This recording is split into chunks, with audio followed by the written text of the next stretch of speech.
Hello everyone, welcome back.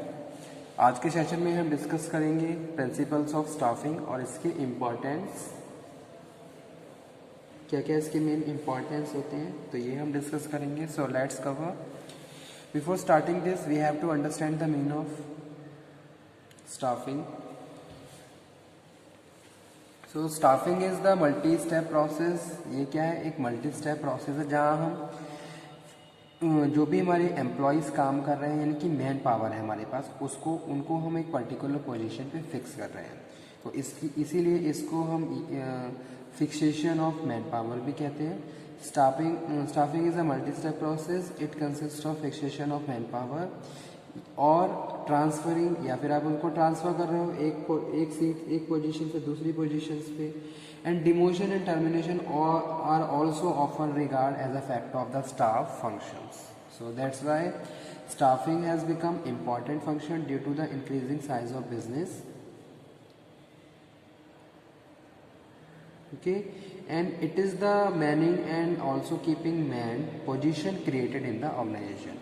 हमारी organisation में जितनी भी पोजीशंस हैं उन पे हम एक पर्टिकुलर एम्प्लॉयर को प्लेस कर रहे हैं, यानी कि right person on the right job, ताकि जो भी हमारे रिक्वायर्ड फंक्शंस हैं उनको और जो हमारी एक्टिविटीज़ हैं उनको हम बहुत इफेक्टिवली परफॉर्म कर सकें। So that is staffing. Okay, so now coming to today topic, that is principles. कौन कौन से प्रिंसिपल्स रिक्वायर्ड है for the functions of staffing?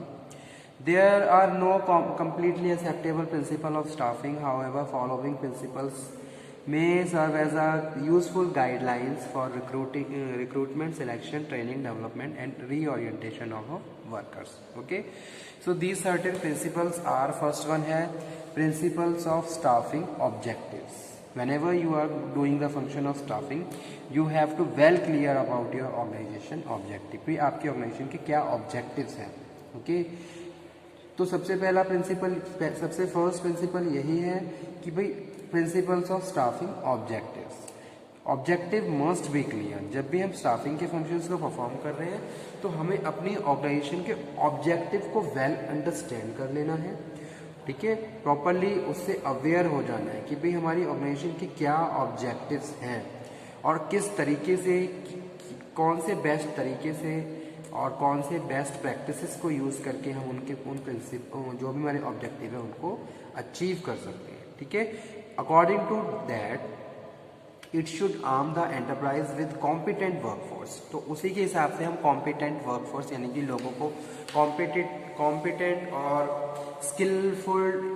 Skilled लोगों को हायर करते हैं, ठीक है, जो हमारी ऑर्गेनाइजेशन में एज अ एसेट की तरह काम करते हैं। जैसे कि आपने देखा होगा कुछ लोग ऑर्गेनाइजेशन में एज अ एसेट की तरह काम करते हैं, ठीक है, जैसा वो चाहते हैं ऑर्गेनाइजेशन या कंपनी उनके हिसाब से उनकी जितनी भी डिमांड है उसको पूरा करती है, क्योंकि वो जो अपनी सर्विस वहाँ पे दे रहे हैं या फिर जो भी अपनी स्किल वहाँ पे यूज़ कर रहे हैं वो ऑर्गेनाइजेशन के लिए मोस्ट वेरी करते हैं, यानी कि मोस्ट इम्पॉर्टेंट है, ठीक है।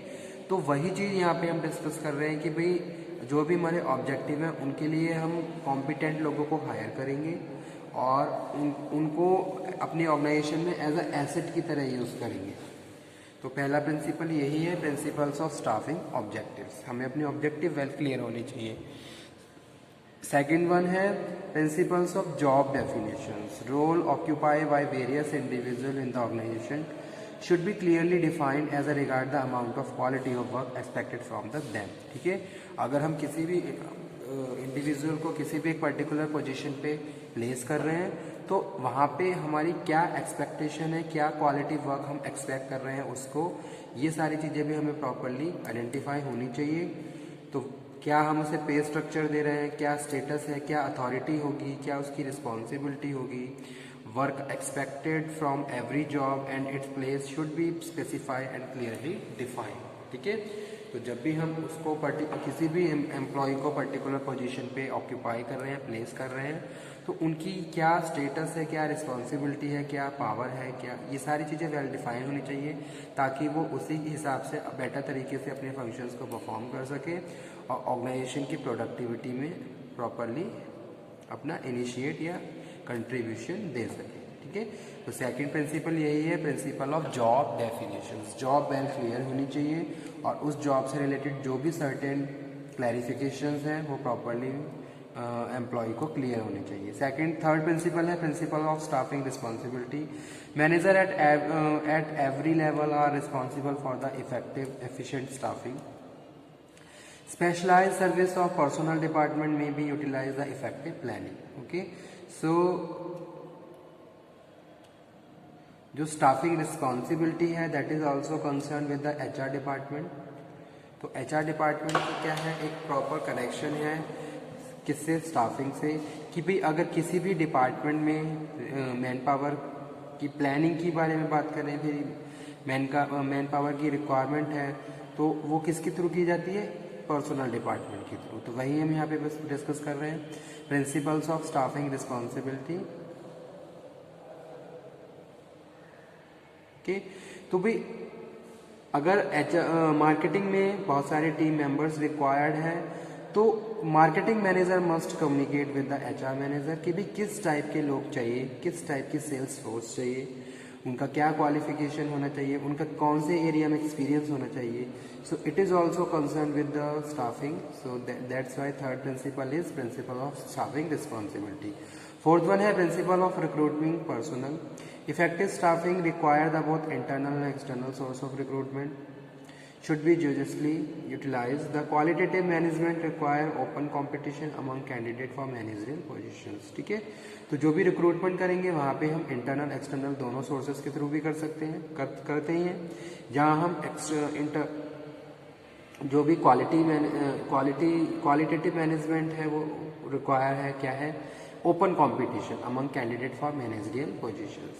फिफ्थ है principles of human resource planning. There should be effective man power planning to meet the requirement of executive of different positions. Okay, यानी कि पहले वेल प्लानिंग होनी चाहिए। कभी भी जब भी हम रिक्रूटमेंट सिलेक्शन के प्रोसेस को फॉलो करने जा रहे हैं तो उससे रिलेटेड पूरी प्लानिंग कर लेनी है कि भाई कहाँ कब किस तरीके से हमें कौन से सोर्सेज के थ्रू जो भी ह्यूमन रिसोर्स से रिलेटेड रिक्रूटमेंट सिलेक्शन से रिलेटेड जो भी एक्टिविटी है उनको हम कैसे परफॉर्म करेंगे। So manpower planning become more significant when there is a abundance or scarcity of managerial in talent. Sixth one है training objective. The objective of training for different positions should be clearly stated and defined. The requirement of training of every job should be specified. Training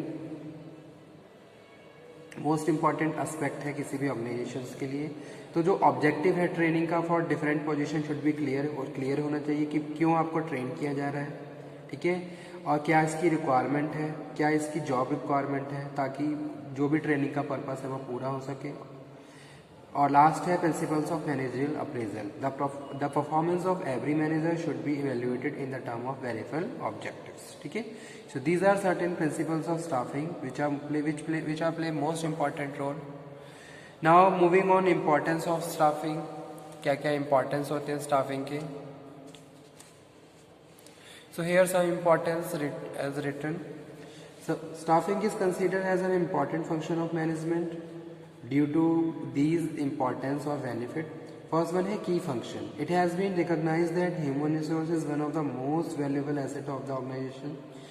Once an organization could place at the right man and right job, it is easy to plan, organize, coordinate, direct and control human activities to get the desired result economically and efficiently. ठीक है, so अगर हमने right person को right job पे place किया हुआ है तो ये हमारी ऑर्गेनाइजेशन के लिए एज अ की फंक्शंस का काम करता है। ठीक है, हमारी ऑर्गेनाइजेशन की जो भी प्रोडक्टिविटी है, जो भी एफिशिएंसी है, वो ऑटोमेटिक क्या हो जाएगी, इम्प्रूव हो जाएगी जब सारी चीज़ें वेल डिफाइन है, वेल क्लियर हैं। ठीक है, तो एज अ स्टाफिंग क्या है, की फंक्शंस की तरह काम करता है। सेकंड है higher performance. Staffing not only aim the filling the vacancies at every level in the organization. केवल वैकेंसी को फिल करने का ही एम नहीं है, but also ensure the right man is place on the right job. ठीक है, और साथ के साथ हमें ये भी इंश्योर करके चलना है कि भाई एक पर्टिकुलर वैकेंट जो पोजीशन है उस पर राइट पर्सन ही प्लेस होना चाहिए। It ensure higher performance of the employees as work is assigned according to their capabilities. At the same time, organizational objectives are achieved in the most efficient and effective manner. Third one है long-term effect. Staffing is a function which take care of human resource need of the organizations. by not only filling the position but also ensuring the position remain filled. Okay तो एक तरीके से long term effect की तरह काम करता है. Survival and growth, all the functions of the organization from planning to controlling are performed by people. Competent and efficient workers are required not only for bringing any organization into existence but also ensure its survival and growth. No enterprise can function without them. ठीक है, ये भी क्या है, most important benefit है survival और growth.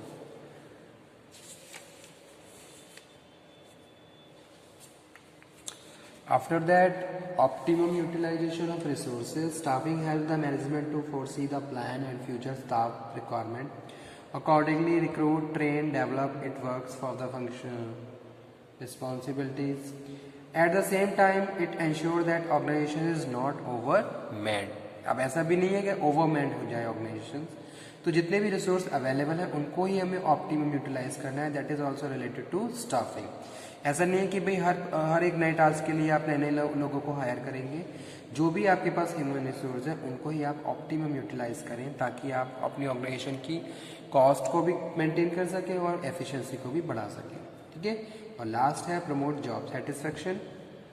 Staffing through objective assessment and Fairlie rewarding employees for their contribution improve job satisfaction and moral. ठीक है.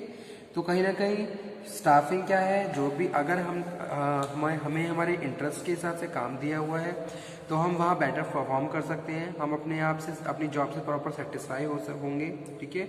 अगर हमें सेम फील्ड का हमारे इंटरेस्ट के हिसाब से काम दिया जाता है तो वही चीज़ यहाँ पे हम डिस्कस कर रहे हैं. Promote job satisfaction, staffing through objective assessment and Fairlie rewarding employees.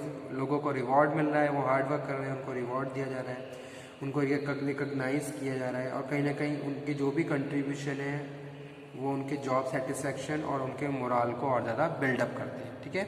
तो ये सारे क्या हैं, ये सारे मोस्ट इम्पॉर्टेंट फंक्शंस हैं स्टाफिंग के. Importance of staffing functions: key function, higher performance, long term effect, survival and growth, optimum utilisation of resources and promote job satisfaction. Okay. So आज के सेशन को मैं यहीं पे फिनिश करता हूँ. Thank you very much. Thanks a lot.